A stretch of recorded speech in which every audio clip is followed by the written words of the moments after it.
네, 여러분 모두 하늘 복 많이 받으시기 바랍니다. 이제 며칠 있지 않으면 우리 세련자매가 결혼을 하게 되는데 결혼식에 우리 청년들도 가서 축하를 해주고 혹시 뭐 축하 부탁이나 그런 건 안 하던가요?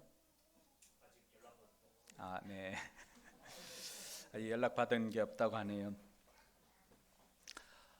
결혼식 하니까 저는 이제 결혼한 지 한 27년이 된 것 같습니다. 결혼 27년이 되었고 제가 결혼식 할 때 기억나는 거는 저는 그 월송정 옆에 있는 그 솔숲에 있는 결혼식장에서 예배를 드리고 결혼식을 했습니다. 기억나는 거는 제 친구들이 예배홀이 2층이었는데 1층에서부터 우리 친구들이 그 뭐죠, 무등은 아니고 이거 뭐지, 저를 기마를 태워 가지고 밑에서부터 떼거지로 한 50명 되는 친구들이 저를 기마를 태워 가지고 1층에서부터 2층까지 그렇게 배달을 해 주었습니다. 지금도 기억에 남는 거는 그때 주례를 해 주신 분이 임효근 목사님이셨는데 집사람을 딸처럼 그렇게 여겨 주셨던 분이고 저는 아들처럼은 여겨 주지는 않았던 것 같아요. 어쨌든 집사람만 그렇게 딸처럼 여겨 주었던 것 같고 제가 이제 목사님 이제 그때 울산에 계셨는데 울산에서 오실 때 이제 꽃을 준비를 하고 이렇게 있었는데 나중에 알고 보니까 주례 선생님이 꽂아야 될 꽃과 신랑이 꽂아야 될 꽃을 바꾸어서 해서 목사님 꽃과 집사람이 들고 있는 부케는 똑같고 저는 다른 꽃을 이렇게 꽂고 이렇게 했던 기억이 납니다. 그리고 연습도 없이 이렇게 해본 것이니까 장인어른이 이렇게 집사람 데리고 왔는데 저기 앞까지 왔어요. 앞까지 와가지고 제가 내려가서 이제 인사를 하고 여기까지 나가서 이제 장인어른께 인사를 하고는 돌아서서 둘이 그냥 손도 안 잡고 그냥 이렇게 따로따로 올라갔던 기억이 납니다. 그러니까 또 우리 장모님 또 성격이 조금 급하시잖아요. 쫓아 나와가지고 또 이 팔짱을 이렇게 끼워주고 하는 그런 일도 있었습니다. 그런데 많은 사람들이 뭐 처갓집 식구들이나 저희 결혼식에 기억하는 거는 우리가 결혼하고 안 하고는 그다지 중요하게 생각하지 않았던 것 같아요. 그분들이 와서 맛본 거는 울진 대게였어요, 대게.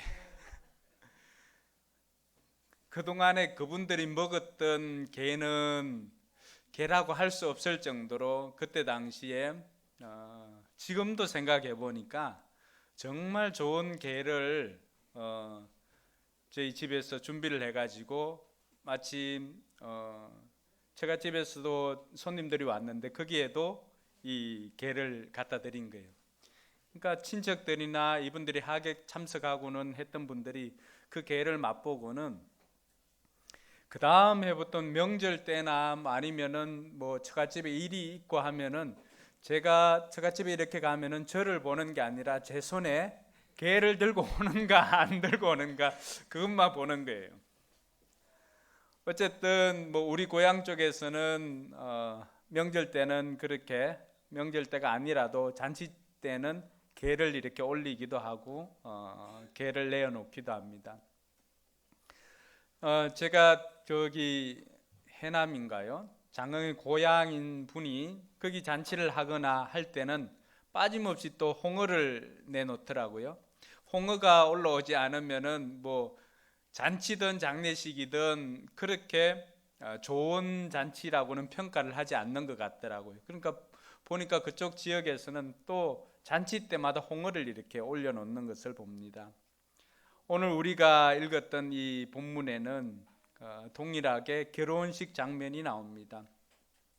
이 가나라고 하는 동네는 정말로 작은 동네입니다. 언젠가 우리 성도들과 함께 기회가 되면은 이 가나에 가서 둘러보면 좋겠습니다. 근데 제가 갔을 때도 여전히 시골이었습니다. 그러니까 예수님 당시에는 얼마나 시골이었을까요? 그 시골에 이제 동네에 결혼식이 열렸던 거죠. 근데 그 결혼식이 열렸는데 유대인들 결혼식은 또 우리와는 조금은 차이가 있는 게 이분들은 결혼 예식을 하면 한 일주일 정도를 합니다. 베트남도 보니까 며칠을 이렇게 하더라고요. 파티를. 근데 신랑과 신랑 친구들이 먼저 신부 집으로 걸어서 갑니다.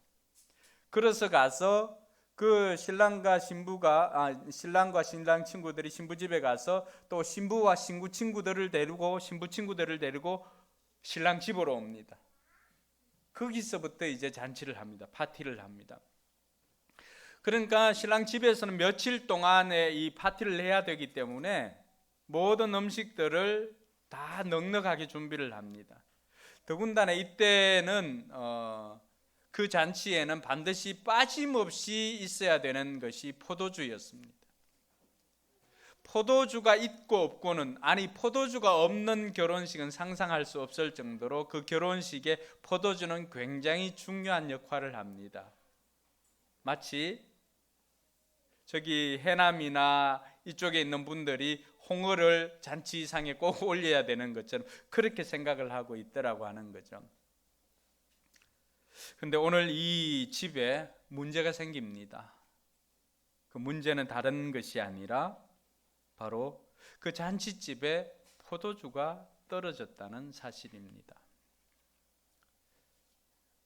잔치집에 포도주가 떨어진 것이 무슨 문제인가라고 할 수도 있겠지만은, 그러나 그 사람들이 생각하는 이 결혼식에 포도주가 어떤 의미가 있는가라고 하는 것을 안다면은 이것은 단순히 뭐 음료나 술이나 이런 게 떨어진 게 아니라고 하는 거죠.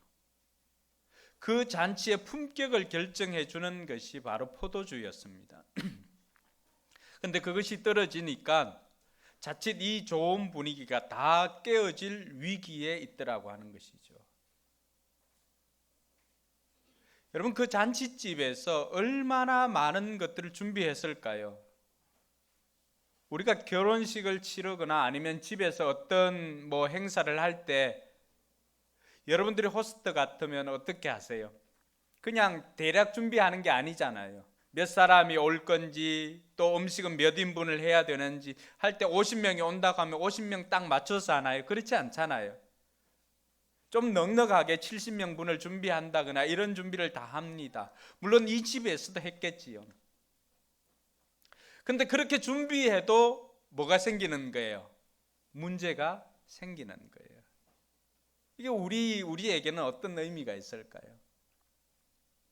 우리가 살아가고 있는 모든 일상 가운데는 따라합시다. 문제가 없을 수 없다. 네. 여러분, 오늘 아침에 여기까지 오는데도 그냥 무난하게 왔나요? 어떻습니까? 그렇지 않지요. 내가 예상 못하는 일들이 언제 어떤 순간에 어떻게 일어날지 아무도 모릅니다. 그러니까 우리가 생각할 때는 우리 삶 가운데는 언제나 많은 것들을 제대로 준비하고 디테일하게 준비해도 언제나 문제는 생길 수가 있다라고 하는 것입니다. 더군다나 결혼식 같은 경우는 더 하겠지요. 이미 오래전부터 예상된 것이고 또 예상 인원들도 다 계산을 한 것인데 그럼에도 불구하고 이런 문제가 생길 수 있다라고 하는 것입니다. 예수 믿는 사람도 예외가 아니지요. 예수 믿는 사람에게도 동일하게 여러 가지 문제가 있을 수 있다라는 것이죠.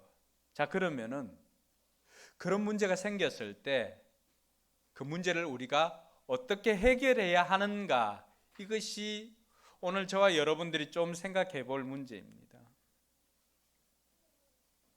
오늘 이 가나 혼인 잔치에 문제가 발생했을 때 오늘 그곳에 문제 해결을 위해서 애쓴 사람은 누구인가라고 보니까 누가 나옵니까? 마침 예수님의 어머님이 거기에 계셨고 3절에 보니까 3절 같이 한번 읽어볼까요? 그런데 포도주가 떨어지니 예수의 어머니가 예수에게 말하기를 포도주가 떨어졌다 하였다. 여러분, 모든 사람들이 그 포도주에 취해 있거나 아니면은 포도주를 먹고 그 잔치 분위기를 즐기고 흥청망청 이러고 있는 사이에 한 사람 예수의 어머님만큼은 이 모든 상황을 예의주시했다라고 하는 것이죠.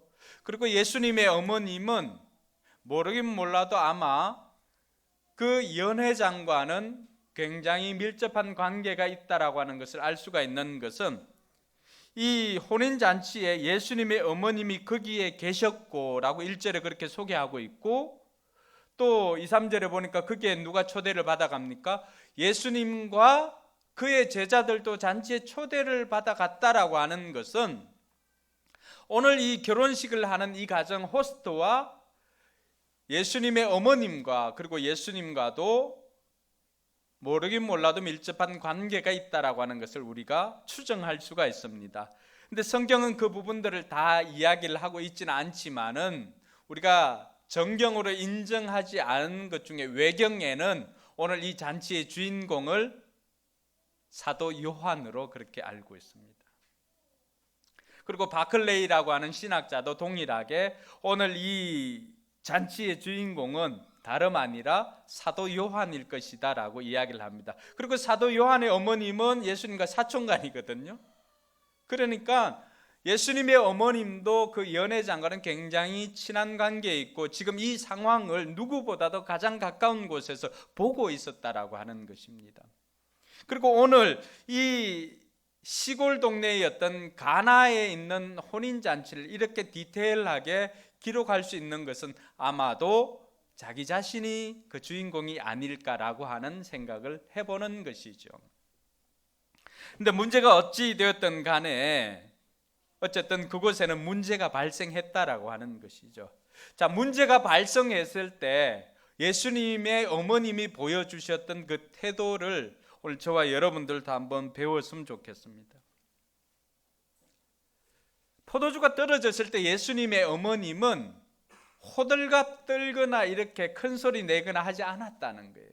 우리는 어떻습니까? 우리 주변에 문제가 생기면은 그 문제를 막 이야기하고 해서 점점 그 문제가 문제보다도 오히려 그 소문을 내는 사람 때문에 문제가 더 커지는 경우가 있죠. 종종 우리 주변에는 아이들을 키울 때 보면 아이들이 넘어졌을 때 넘어진 아이보다도 놀라는 엄마 때문에 아이가 더 놀라는 경우가 있습니다. 근데 오늘 보니까 예수님의 어머님은 그렇게 호들갑을 떨지는 않습니다. 그리고 연회장에게 가서 왜 포도주가 떨어졌느냐, 이거밖에 준비를 못했느냐, 미리 좀 준비하지 하고 하는 우리 어머님에게서나 들을 법한, 또 아내에게서 들을 법한 이런 이야기들은 나오지 않습니다. 평가를 하지 않습니다. 판단을 하지 않습니다. 예수님의 어머님은 이 문제 상황에서 다만 조용하게 예수님에게 가서 그냥 그 문제 상황만 팩트만 이야기를 합니다. 예수님, 포도주가 떨어졌습니다. 우리 같으면 어떻게 합니까? 지금 왜 이 예수님의 어머님이 마리아가 예수님에게 가서 포도주를 만들어내십시오라고 얘기하지 않았다는 사실을 우리가 주목해야 됩니다. 예수님의 어머님은 자신이 해야 할 일만 하는 거예요. 월권하지 않는 거죠. 그냥 팩트만 전하는 겁니다. 포도주가 떨어졌습니다. 이것만 전하는 거예요. 근데 대부분의 우리가 하는 거는 뭐 이렇게 되었기 때문에 이걸 해라 라고 얘기하는 것이 우리의 메시지 전하는 방식입니다. 그러다 보니까 대부분이 I 메시지가 아니라 you 메시지입니다. 내가 말을 하지만 행동은 누가 합니까? 상대방이 합니다. 그럼 대부분 지시잖아요. 명령이고. 밥 먹어라, 못 해라 이것들이 다 그러한 것입니다. 그러한 것들 가지고는 마음이 움직여지질 않죠. 오늘 예수님이 어머님이 했던 거는 그냥 조용히 와서 사실만을 이야기합니다. 그것을 확대하거나 소리내어서 시끄럽게 하지 않고 평가하거나 판단하지 않았다는 사실입니다. 그래서 이 마리아에게서 우리가 오늘 배울 수 있는 것은 그런 영적인 센스입니다. 영적 감각. 모든 사람들이 그냥 그 분위기에, 그 상황에 취해 있을 때 누군가 한 사람 깨어 있는 사람이 있었기 때문에 그 문제로 직시할 수 있었다는 것이죠. 오늘 우리 가정이나 우리 공동체나 우리가 활동하고 있는 삶의 영역 가운데서도 마찬가지입니다. 모든 사람들이 나와 똑같이 느끼는 것은 아니라고 하는 거예요. 그러나 그 공동체나 그 가정이 살아나려면 누군가는 영적으로 민감한 사람, 영적으로 깨어있는 사람이 있어야 된다라고 하는 것입니다. 그 주인공이 여러분들이 되었으면 좋겠습니다. 오늘 마리아는, 예수님의 어머님은 그 부분에 있어서 영적으로 매우 민감한 사람이었습니다. 그리고 마리아가 왜 이 문제를 가지고 예수님께 나아가서 포도주가 떨어졌다는 것을 이야기를 했을까요? 마리아 마음속에는 어떤 의도가 있었을까요? 마리아는 예수님을 잉태했을 때부터 가브리엘 천사로부터 예수님이 어떤 존재인가를 이미 알고 있습니다. 자기 백성들을 자기 죄에서 구원할 자라고 하는 그 뜻으로 이름도 예수라고 지어줬습니다. 그분은 요셉과 관계를 하지 않는 상황에서 잉태를 했기 때문에 성령 하나님께서 자신에게 준 생명이라고 하는 것도 알고 있었습니다. 그러니까 예수님이 육신으로 자기 아들로 태어났지만은 그러나 언젠가는 하나님의 아들로서의 그 사명을 할 것이라고 하는 것은 늘 염두에 두고 있었던 거죠. 그러니까 12살 때 이야기가 잠깐 누가복음에 잠깐 기록되어져 있죠. 성전에 갔다가 그곳에서 이야기하는 것. 그리고 예수님께서 자라면서 그런 평범하지 않은 일상들을 보낼 때마다 마리아는 혹시라도 이때가 아닐까라고 늘 예의주시했다라고 하는 사실입니다. 그러니까 마리아는 늘 영적으로 깨어 있었으니까 그 상황을 보고 언제나 예수님께서 이제는 공적인 생애를 살아야 할, 예수로서 살아야 할, 그리스도로서 살아야 할 때가 되지 않았을까 늘 염두에 두고 있었는데 마침 문제가 생기니까 어떻게 합니까? 바로 그 문제를 가지고 예수님께 나아갔던 것입니다. 그런 영적 감각이죠. 오늘 이 마리아가 예수님께 나아가서 고하였을 때 예수님의 반응은 어떻습니까? 예수님의 반응은 우리가 생각하는 것과는 전혀 다른 방식으로 반응합니다. 여자여, 그것이 나와 무슨 상관이 있습니까? 많은 사람들이 이 예수님께서 어머니를 여자여라고 불렀다고 해서 정말로 버릇없는 사람이라고 생각하는 사람이 있습니다. 왜 함부로 대할까? 자기 엄마인데. 근데 그때 당시에 사용했던 이 여자여라고 하는 것은 여성으로 부르는 극존칭이었습니다. 우리가 생각하는 그냥 여자의 이런 차원이 아니었습니다. 그러나 여성을 높여 부르는 존칭어였음에도 불구하고 아들이 어머니에게 한 적은 없었습니다. 오늘 예수님께서 어머니에게 여자여라고 불렀다라고 하는 것은 십자가상에서도 여자여라고 불렀습니다.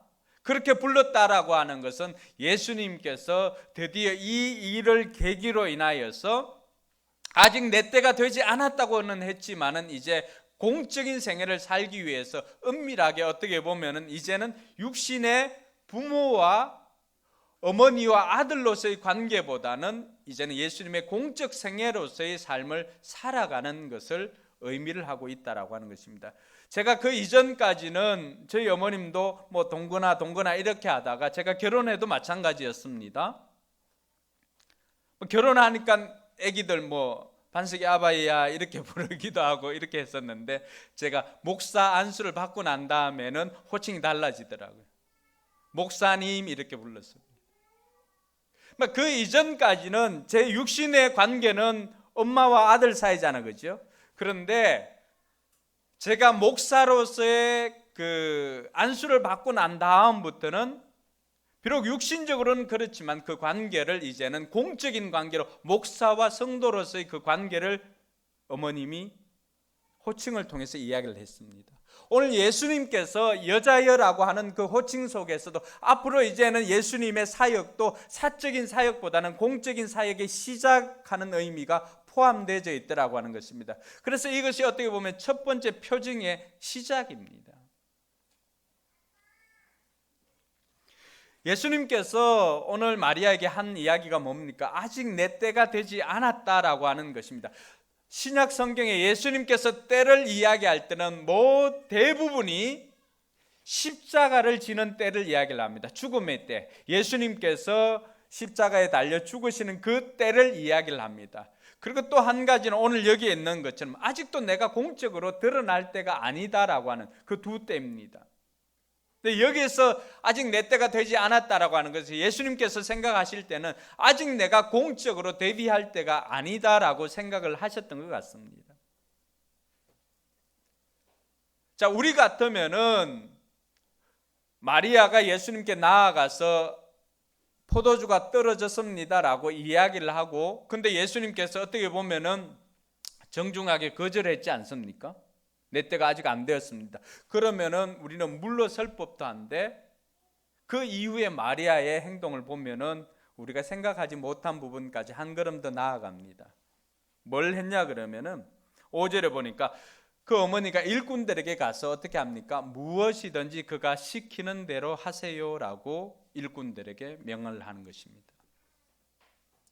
오늘 저와 여러분들이 이런 장면들은 여기에도 우리가 만날 수 있지만은 수로보니게 여인이 예수님 앞에 나왔을 때 제 아이가 병들어 죽게 되었습니다 라고 했을 때 예수님께서는 나는 이스라엘 집에 부름받은 사람이다 라고 그런 이야기를 합니다. 그러자 수로보니게 여인이 한 걸음 더 나아갑니다. 옳습니다.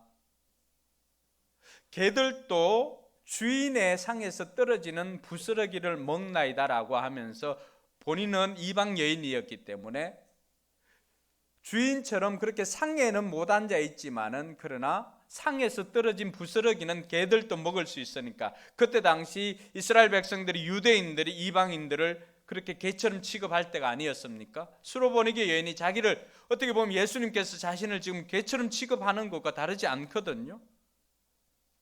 그럴 때 자존심 생각하고 이런 걸 생각하면은 그 자리에 있을 수가 없지요.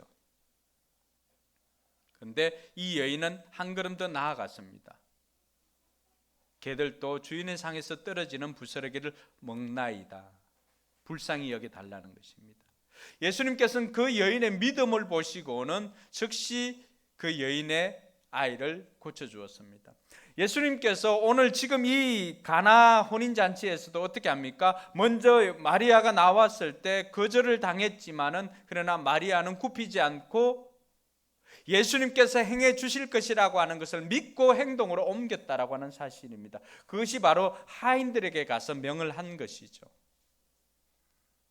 저와 여러분들이 어떤 일을 가지고 기도를 하고 일을 시작했을 때 한 번 했을 때 안 된다고 해서 거절을 당하거나 아니면은 외면을 당했거나 이렇게 했을 때 마리아가 오늘 우리에게 가르쳐 주는 레슨은 뭡니까?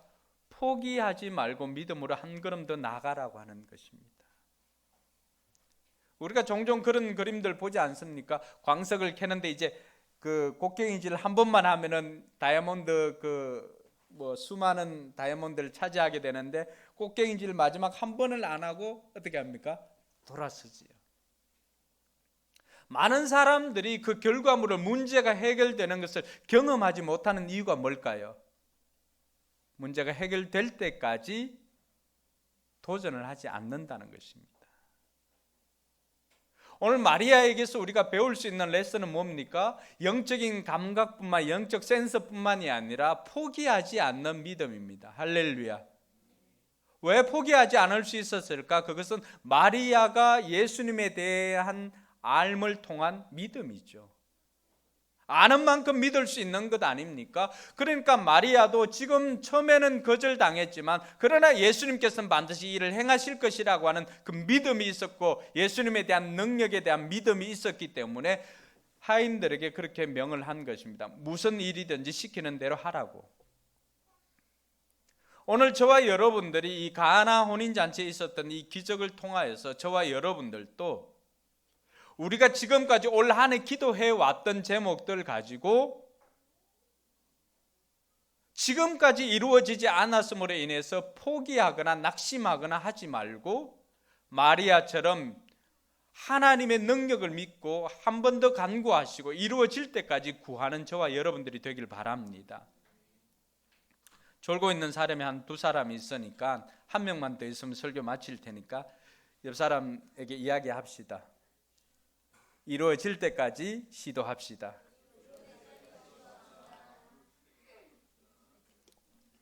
할렐루야. 네. 우리가 포기를 할 때는 그걸 이룰 수가 없지만 오늘 마리아가 우리에게 보여주고 있는 것이 그것입니다. 하나님의 능력을 믿고 그 믿음을 가지고 포기하지 않고 나갔더니 결국에는 예수님께서 시키신 대로 종들이 예수님께서 그 물 항아리에 물을 가득 채우라고 하고 그것을 떠주라고 했을 때 물돈 하인들은 이것이 포도주가 아니라 처음에는 뭐였어요? 물이었다라고 하는 것을 종들은 다 알았지요. 연회장이 마침 그것을 가지고 와서 테스트를 시험을 해봅니다. 소믈리에도 아닌데 이렇게 시험을 해보니까 어떻습니까? 그 이전에 볼 수 없었던 최고의 포도주라고 극찬을 합니다. 오늘 저와 여러분들에게도 포기하지 않고 한 걸음 더 나아가서 순종할 때 이런 기적을 경험하는 저와 여러분들이 되길 주님의 이름으로 축원합니다. 예수님께서 그 일을 행하실 때의 상황을 우리가 잠깐 볼 필요가 있는데 그 옆에는 유대인들이 정결 예식을 하는 그 물 항아리가 옆에 있었습니다. 그 물 항아리 6이 있었는데 가보니까 실제로 그때 당시 그 항아리를 제가 가서 보았거든요. 꽤 큽니다. 한 20 몇 리터 이상 들어갈 정도로 꽤 큽니다. 그런 항아리가 6개나 있습니다. 그러니까 우리가 예전에 시골에 가면 장단지 있잖아요, 그죠? 장단지 큰 것 있잖아요. 그 정도로 큽니다. 거기에 물을 가득 채워 넣었는데 오늘 보니까 그 유대인들의 정결 예식을 하는 그 항아리에 뭐가 없었던 거예요? 물이 없었다는 거예요. 이것은 오늘 요한이 성경을 기록하면서 어떤 의도를 가지고 이것을 기록하고 있는지를 보여주는데 그것이 유대인들의 정결 예식을 위한 항아리였습니다. 그런데 뭐가 없어요? 물이 없다. 은근히 요한이 지금 이 내용을 기록하면서 영적인 의도를 가지고 이야기하고 있는 것이 뭔가 하면은 지난 세월 동안에 우리를 정결케 한다고 해주었던 유대교가 뭐가 없는 거예요? 능력이 없다라고 하는 거죠. 우리를 깨끗하게 할 능력이 유대교에는 더 이상 있지 않음을 이야기를 해줍니다. 근데 예수님께서는 어떻게 합니까? 그렇게 사용했던 정결 예식 때 팔레스틴 지방은 사막, 광야 이런 게 많기 때문에 사람들이 신고 다니는 신발이 뭐예요? 대부분 쪼리거든, 쪼리. 쪼리 알죠? 그 슬리퍼 신고 다니니까 발이 얼마나 더러워집니까? 그러면은 밖에 나갔다 집에 돌아오면은 제일 먼저 하는 일이 그게 정결 예식하는 물을 떠가지고 발을 씻는 것과 손을 씻는 것입니다. 그렇게 하고 모든 행동을 하는데 그게 물이 떨어졌다라고 하는 거죠. 물이 비어 있으니까. 그럼 이 사람들은 외적으로는 뭘 하는 거예요? 정결 예식을 할 물이 없다라고 하는 거예요. 유대교는 우리를 깨끗하게 할 능력이 없음을 반어법적으로 보여주는 것입니다. 그래서 새 술은 어디에 담아야 되는 거예요? 새 포도주에, 새 포도주는 새 부대에 담아야 된다라고 하는 것을 은유적으로 이것을 가지고 보여주고 있는 내용이라고 할 수가 있습니다. 즉 예수님께서는 유대인들은 유대교의 그 물을 가지고 정결하게 할 수는 없었지만 예수님, 그 물을 포도주로 만든 예수님께서는 우리를 깨끗하게 할 능력이 있다 없다? 있다라고 하는 것을 이야기해 주고 싶은 거죠. 그래서 거기에 물을 가득 채웠던 이 종들은 거기에 물을 가득 채우고 난 다음에 했던 것이 뭡니까? 종들은 그걸 떠주고 갔습니다. 그리고는 종들도 깜짝 놀라고 연회장도 깜짝 놀랍니다. 여러분, 기적의 현장에는 오늘 이것이 표징이라고, 가나에서 행한 예수님께서 행하신 첫 번째 표징인데, 이 표적은 기적에도 사용하지만 주로 사인이나 이런 거, 표시, 표지 이런 뜻이 있습니다. 왜 이것을 첫 번째 표지라고 했을까? 왜 이런 기적이 나타나는 현장에는 무엇 때문에 기적이 일어났는가를 우리가 좀 예의주시할 필요가 있는데, 그 기적은 언제나 순종을 동반한다라고 하는 것입니다. 저와 여러분들의 삶 가운데 기적을 경험하고 싶다면, 하나님의 일하심을, 하나님의 기적적인 행하심을 경험하고 싶다면, 오늘 이 종들이 행하였던 순종이나 마리아가 행하였던 그 영적 감각으로 하나님 앞에 구한 것이나 이러한 것이 동반될 때 우리 삶에도 하나님의 일하심을 경험할 수 있다라고 하는 것입니다. 할렐루야. 옆 사람은 그렇게 축복해 줍시다. 순종으로 하나님의 기적을 경험합시다. 할렐루야. 근데 우리가 눈여겨보아야 할 것은 이 표적이라고 하는 단어입니다. 다른 복음서에는 거의 나와 있지 않는데, 이 표적이라고 하는 단어가 요한이 이것을 사용할 때는 어떤 의도함이 있습니다. 표적은 우리가 쉬운 말로 생각하면 사인. 야구 선수 옛날 김동엽 그 감독이 막 사인을 막 하잖아, 그죠? 여러 가지 이렇게 하는데 그 중에 한 가지만 진짜 사인이잖아, 그죠? 그리고 우리가 여기 오다 보면 도로에 뭐가 있어요? 표지판이 있죠. 자, 화장실 가고 싶은데 화장실 표지판이 있어요. 화장실 표지판 보면 화살표하고 몇 메타 이렇게 되어 있는데, 화장실 표지판을 보고 화장실인 줄 알고 거기에서 볼 보는 사람은 없지요. 오늘 이것이 요한이 예수님께서 행하신 첫 번째 표적이라고 했는데, 그 표지판은 뭐예요? 뭘 의미하는 거예요? 이것을 통하여서 예수님께서 하나님이시다라고 하는 것을 나타내는 첫 번째 표지판인데, 그 표지판 아래에서만 머물러 있다면 정작 요한이 의도하는 것을 우리는 다 알 수가 없는 것입니다. 표지판을 통해, 표지판은 가르치는 역할을 하죠. 가리키는 역할. 그래서 표지판이 가리키는 이 기적을 통해서 표적이 가리키는 곳을 보니까 거기에는 어떤 내용이 있습니까? 예수님은 하나님의 아들이시다, 예수님은 하나님이시다라고 하는 그 내용이 있는 거예요. 많은 사람들이 기적을 경험하고 난 다음에 이것을 깨닫지를 못하고 그 기적 아래에서만 머물러 있는 사람들이 대다수예요. 요한은 이 요한복음의 7가지의 표적을 계속해서 기록을 하고 있는데, 거기는 오병이어도 포함되어져 있습니다. 오병이어의 기적을 경험하고도 그 사람들은 어디에 머물러 있었을까요?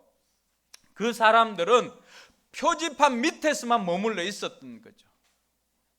정작 보아야 할 것은 예수님은 하나님의 아들이시다, 예수님은 하나님이시다라고 하는 그 자리에 머물러 있어야 되는데, 표지판 아래에서 머물러 있다 보니까 이 사람들은 늘 기적을 요구하고 이적을 요구하고 표적을 요구하는 거예요.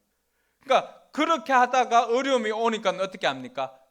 믿음이 없으니까, 기적만 보고 왔으니까 정작 기적을 행하신 예수님을 만나야 되는데, 예수님을 바라보아야 되는데 그게 안 되니까 이 사람들은 빵만 먹고는 어떻게 하는 거예요? 떠나는 거예요.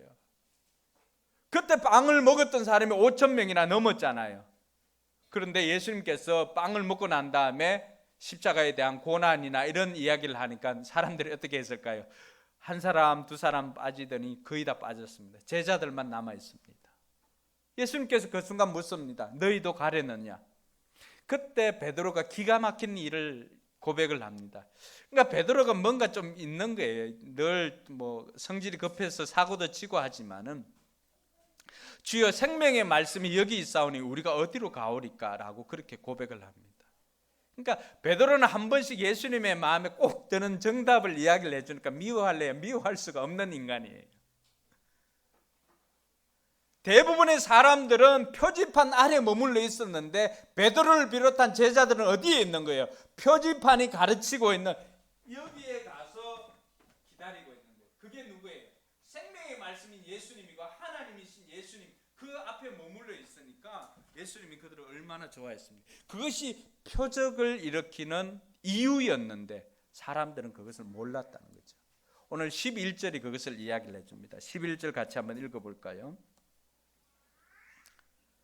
시작. 예수께서 이 첫 번 표징을 갈릴리 가나에서 행하여 자기의 영광을 드러내시니 그의 제자들이 그를 믿게 되었다. 이 표징으로 나온 표징, 표적, 이 첫 번째 표적이거든요. 첫 번째 사인입니다. 그 사인은 어떤 사인이냐 그러면은 그 사인은 예수님은 하나님이시다라고. 그러니까 하나님에게 사용하는 영광이라고 하는 단어가 여기 있잖아요. 요한복음 1장 14절에 보면은 같이 읽어볼까요? 그 말씀이 육신이 되어 우리 가운데 사셨다. 우리는 그의 영광을 보았다. 그것은 아버지께서 주신 외아들의 영광이었다. 그는 은혜와 진리가 충만하였다. 인간이지만은 인간에게 사용할 수 없는 영광이라고 하는 그 단어를 사용해서 말씀이 육신으로 오셨는데 이분은 누구다? 하나님이시다. 이분이 바로 예수님이다라고 하는 걸 이야기를 해줍니다. 그러니까 요한이 계속해서 가르치는 이 표적을 통해서 가르치는 것은 예수님은 하나님이시다라고 하는 것을 계속해서 강조를 하고 있습니다. 오늘 이 일을 통해서 의도한 게 무엇인가라고 하니까 그 영광을 보니까 드디어 11절에 보니까 그의 제자들이 뭘 한 거예요? 예수님을 믿게 되었다는 거예요. 제자들이 예수님께서 이 12제자들을 다 불러가지고 제자로 데리고 다녔지만은 정작 제자로 데리고 다녔지만 이들에게는 뭐가 없었다는 거예요? 믿음이 없었다는 거예요. 믿음이. 그러니까 우리가 교회에 나와도 교회에 나온다고 해서 다 믿음이 있는 게 아니다라고 하는 거죠. 내가 구원받고 하나님의 자녀가 될 때는 구원받는 믿음이 있었지만 오늘 이 제자들은 어떻게 합니까? 예수님 앞에 나왔잖아, 그죠? 제자가 되었는데도 불구하고 제자로서의 뭐가 없었던 거죠? 믿음이 없었던 거죠. 교회 안에 있지만 부름을 받아서 이곳에 있지만 우리도 뭐예요? 믿음이 없을 수 있다. 그래서 예수님께서 이 첫 번째 기적을 보여주니까 제자들이, 여러분 물이 포도주로 변하는 것은 그 자신들의 이 패러다임이나 자신들의 가치관이나 여기에는 들어있지 않는 내용이잖아요. 그러니까 예수님께서는 하나님이셔야만, 신이어야만 할 수 있는 행동을 하니까 그 기적을 이루니까 제자들이 그제서야 어떻게 합니까? 믿음 없던 제자들이 그것을 경험하고는 제자들이 예수님을 이분은 하나님이시다, 이분은 하나님의 아들이시다라고 뭐 했다는 거예요? 믿기 시작했다. 믿음이 생긴 거죠. 오늘 우리에게도 하나님을 체험하고 기도 응답을 체험해야 되는 이유가 여기 있습니다. 하나님께서 우리가 기도 응답을 체험하고 하나님만이 하실 수 있는 일들을 경험하게 해주는 것은 뭐예요? 기적 자체가 목적이 아니라고 하는 거죠. 기적은 다만 표지판이 표지판. 그걸 통해서 우리의 눈이 초점을 맞추어야 하는 것은 예수 그리스도를 바라보라고 하는 거예요. 히브리서 12장 2절에 있는 건 뭐예요? 예수 그리스도를 바라보라고 하는데 그 바라보고 예수님께 뭐하는 본딩이 된 이 붙어 있는 거. 그러니까 우리의 포커스는 언제나 예수님께 맞추어져야 되지 예수님이 행하신 기적에 맞추어서는 안 된다고. 그걸 통해서 우리는 예수님이 어떤 분인가를 알게 하는 게 목적이 있다는 거예요. 다른 말로 표현하면 이 표적이나 이런 것들은 어떤 역할을 만약 이 손을 통해서 달을 가리킨다 그러면은 우리는 이 손가락을 보는 것이 아니라 손가락이 가리키고 있는 곳을 봐야 되죠. 오늘 표적이 그런 역할을 한다는 거예요. 기적을 통해서 이렇게 했는데 이렇게 했으면은 이 기적을 보는 게 아니라 기적을 통해서 기적이 가리키고 있는 곳을 바라보라고 하는 뜻이 여기에 들어있다는 거죠. 그게 제자들의 믿음을 위한 것이다. 그래서 이 기적을 통해서 우리는 예수님께서 하나님이시다라고 하는 것을 알게 되는 거고, 또 제자들을 믿게 하기 위함이다라고 하는 것을 알게 되는 거죠. 그리고 예수님에 대한 오해를 없애는 것을 알 수가 있습니다. 우리가 생각하는 예수님, 윤우야 눈 뜨고 자니? 예수님은 어떤 분이야? 예수님은 어떤 분이죠? 여러분, 우리가 생각하는 예수님, 여러분들이 생각하는 예수님은 어떤 분이에요? 다 예수, 예? 그렇죠.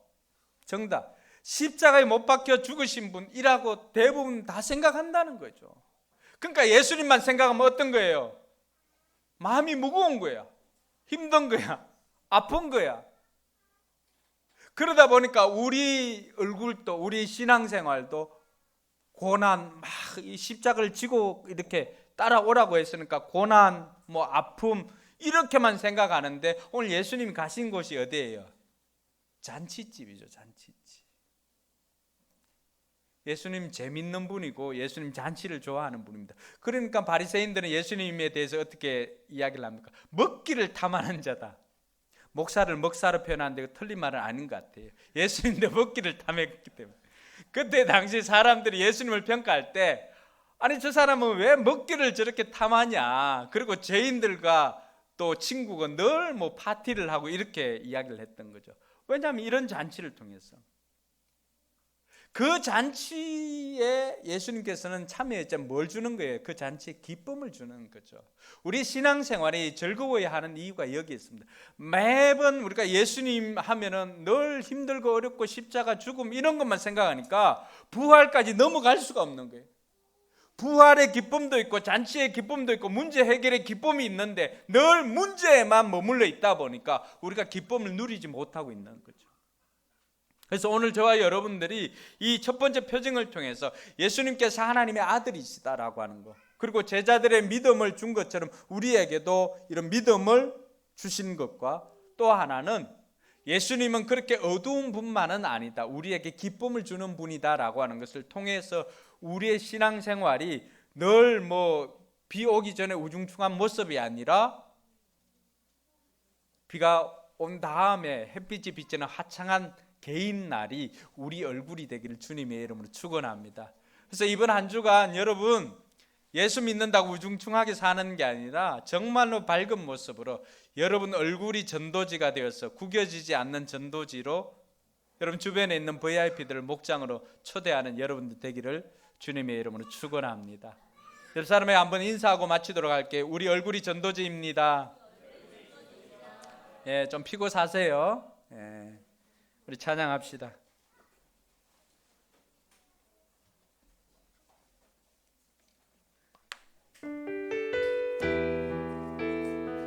우리가 주님께로 나아가면, 오늘 마리아가 나아갔던 것처럼 주님께 나아가면 주님께서는 우리의 문제를 해결해 주십니다. 우리가 호들갑을 떨지 않아도 주님 앞에 겸손히 우리의 삶에 있는 문제만 가지고, 그냥 팩트만 가지고 고백해도, 하나님 제가 돈이 떨어졌습니다, 하나님 제가 직장에서 어렵습니다, 하나님 이 사람 때문에 힘듭니다, 하나님 이런 어려움이 있습니다 라고 하는 팩트만 가지고 이야기를 해도, 이거 해주세요 저거 해주세요 이야기를 하지 않아도 문제의 근원 자체를 해결해 주시는 예수님께서 우리의 문제를 해결해 주십니다.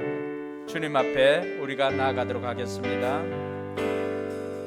주께 가까이 날 이끄소서, 간절히 주님만을 원합니다.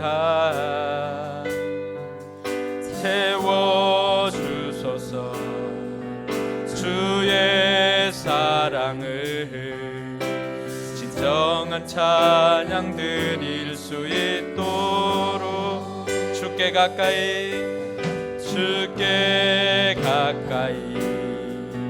날 이끄소서, 간절히 주님만을 원합니다. 채워주소서 주의 사랑을, 진정한 찬양 드릴 수 있도록 마른 날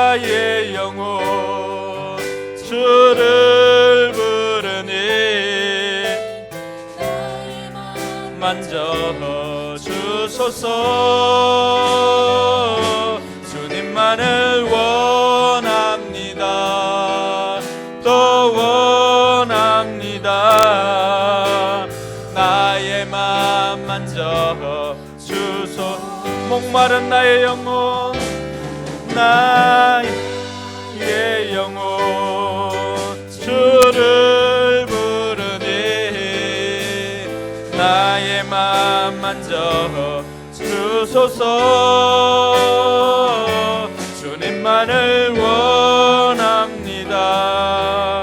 또 원합니다. 나의 맘 만져 주소서.